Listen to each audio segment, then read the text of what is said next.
পোনপ্ৰথমে মই অসম চৰকাৰৰ গুৰিত আহ্বান জনাম যে উমৰাংচুত অবৈধ কয়লা খনিত এতিয়ালৈকে যিকেইজন শ্ৰমিক আবদ্ধ হৈ আছে, নিখোজ হৈ আছে, তেওঁলোকক যাতে উদ্ধাৰ অভিযান চৰকাৰে অতি ক্ষিপ্ৰতাৰে কৰে আৰু তেওঁলোকক যাতে জীৱনতে উদ্ধাৰ কৰিব পৰা যায়, তাৰ কাৰণে চৰকাৰে সকলো ধৰণৰ প্ৰচেষ্টা চলাব বুলি মই চৰকাৰৰ গুৰিত আহ্বান জনাইছোঁ।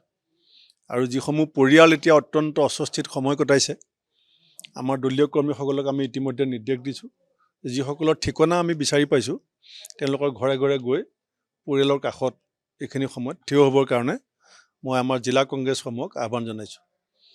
কিন্তু আটাইতকৈ দুৰ্ভাগ্যজনক কথাটো হৈছে যে হিমন্ত বিশ্ব শৰ্মা ডাঙৰীয়াৰ মুখ্যমন্ত্ৰীৰ নেতৃত্বত অবৈধ কয়লা খনন আৰু কয়লা চিণ্ডিকেট চলি আছে বুলি যোৱা 3 বছৰ ধৰি আমি কথাটো কৈ আছোঁ। আজি মুখ্যমন্ত্ৰীয়ে টুইটাৰত কৈছে যে ইয়াত অবৈধ কয়লা খনন হৈছিলে। পুলিচ ক'ত আছিলে? প্ৰশাসন ক'ত আছিলে?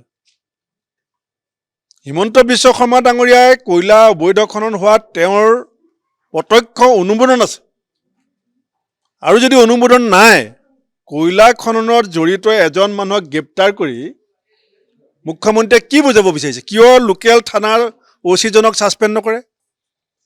কিয় চাৰ্কুল অফিচাৰক ছাছপেণ্ড নকৰে? কিয় ডেপুটি কমিশ্যনাৰক ছাছপেণ্ড নকৰে? কিয় SP-ক কিয় ছাছপেণ্ড নকৰে?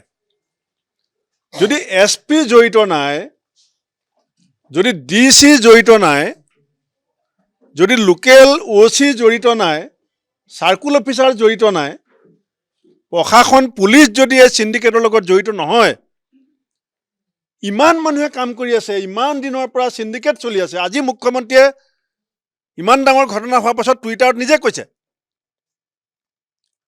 যদি মুখ্যমন্ত্ৰীয়ে DC SP-ৰ ওপৰত শাস্তিমূলক ব্যৱস্থা ল'ব নোৱাৰে, তেতিয়াহ'লে এইটো প্ৰত্যক্ষভাৱে প্ৰমাণ হৈছে যে মুখ্যমন্ত্ৰী আৰু তেওঁৰ মন্ত্ৰী পৰিষদ, এই চৰকাৰ কয়লা চিণ্ডিকেটত জড়িত।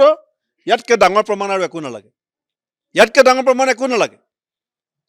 কয়লা খানি থকা মানুহজনক গ্ৰেপ্তাৰ কৰিছে। প্ৰাকৃতিক সম্পদক সুৰক্ষা দিয়াৰ দায়িত্ব চৰকাৰ হয় নে নহয়? অসমৰ প্ৰাকৃতিক সম্পদৰ ওপৰত অধিকাৰ চৰকাৰৰ আছে। অসমত যিমান প্ৰাকৃতিক সম্পদ আছে, খনিজ সম্পদ আছে, তাৰ ওপৰত অধিকাৰ আছে চৰকাৰৰ, আৰু সুৰক্ষাৰ দায়িত্ব চৰকাৰৰ।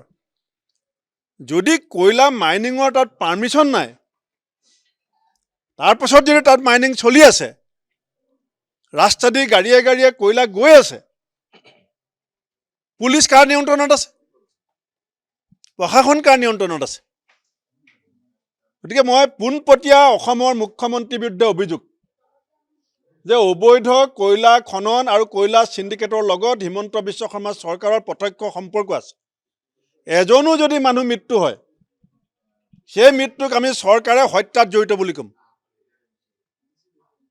কাৰণ মুখ্যমন্ত্ৰীয়ে নিজে কৈছে যে অবৈধ কয়লা খনন। What you are doing? আপুনি কি কৰি আছে? আপোনাৰ পুলিচ ক'ত? আপোনাৰ প্ৰশাসন ক'ত? আমি কালিলৈ আমাৰ কাৰ্যকৰী সভাপতি জাকিৰ হুছেইন ছিকদাৰ ডাঙৰীয়াৰ নেতৃত্বত এটা দল ইতিমধ্যে কালিলৈ আমাৰ তালৈ যাব, আৰু আমাৰ জিলা কংগ্ৰেছৰ প্ৰতিনিধিসকলো তাতে আছে এতিয়া। গতিকে আমি এই কথাটো সহজভাৱে নলওঁ। আমি জানো, আগৰ পৰা জানো, আমি আগৰ পৰাই জানো যে কয়লা চিণ্ডিকেট চলাই আছে। কোনে চলাই আছে নামো জানো। এতিয়া এজন মানুহক গ্ৰেপ্তাৰ কৰি পেলাই মুখ্যমন্ত্ৰীয়ে গোটেই ঘটনাটো ঢাক দিবলৈ চেষ্টা কৰিলে নহ'ব। DC, SP, লোকেল থানা, লোকেল OC, লোকেল প্ৰশাসন, লোকেল পুলিচ, তেওঁলোকক মুখ্যমন্ত্ৰীয়ে যদি জবাবদিহি নকৰে, আমি এইটো ধৰি ল'ম যে BJP চৰকাৰৰ নেতৃত্বত গোটেই অসমত অবৈধ কয়লা খনন আৰু প্ৰাকৃতিক সম্পদ, বনজ সম্পদৰ ওপৰত লুণ্ঠন চলি আছে।